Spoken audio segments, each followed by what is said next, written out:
சேட்டே உனக்கு இதுக்கு மேல மரியாதை இல்ல பாத்துக்க. எப்ப பார்த்தாலும் தர இன்னைக்கு தர நாளைக்கு தரேன் ஏமாத்திக்கிட்டே இருக்கா. எப்படா தருவா? வந்ததானே தரத்துக்கு நான் வச்சுக்கிட்டு உட்காந்துட்டு இருக்கிறேன். எப்ப பார்த்தாலும் இதே சொல்லிக்கிட்டு இருக்கிறா. வரல எப்பதான் வரேன்? உங்க அம்மா சீதேவி மேல சத்தியமா வந்த உடனே தந்துடுறேன் போதுமா? இங்க பாரு எங்க அம்மா மேல சத்தியம் பண்ணிருக்கேன். அதுக்காக நான் நம்புறேன். ஆனா தர வந்துட கூட சொல்லிவிட்டேன். நம்புடா, நம்பிக்கை தான் வாழ்க்கை. அதான் தரேன்னு சொல்லிவிட்டோம்ல, நான் ஏமாத்திட்டா ஓட போறேன். என்ன ரொம்ப நேரமா ரோட்ல நின்று இப்படி சவுண்டா பேசி நிக்கிறானுல? போற போக பார்த்தாக்க அடிச்சுக்கிட்டு விழுந்துருவானு பிள்ளைக்குப்பா. வாப்பா என்ன எதிர்த்து போய் பாப்போம். எப்போ நமக்கு தேவையில்லாத வேலை இந்த ரெண்டு பேரும் கல்சரை போயிடுவா. அப்போ போய் நம்ம போய் கேட்டு வச்சுக்குவேன். பிரச்சனையும் உங்க நாள் தான் அப்படின்ட்டு நம்மளே பேசுவானுவா. நம்மளுக்கு தேவையில்லாத வேலை வா நம்ம போயிடுவாங்கட்டாளா. எப்பா ஒரு பெரிய மனுஷன் நம்ம இருக்கிறோம். சின்ன பிள்ளைவோ அடிச்சுட்டு விழுவுறானுவா. அது நம்ம ஊர் பிள்ளைவோ இப்படி பார்க்காம போயிடுவோன்னு சொல்லியா? இதெல்லாம் நல்லா வாப்பா இருக்கு. வா போய் என்ன எதுன்னு கேட்போம். நான் சொன்னா நீங்க கேட்க போறா பட்டா தான் தெரியும். போய் என்ன எது கேளு.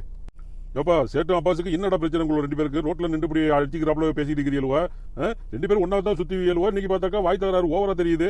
என்னடா பிரச்சனை உங்களுக்குள்ள? அப்பா அது வந்து என்ன அது வந்து இது வந்து நீங்க ஆரம்பிக்கிறியா? நீங்க என்ன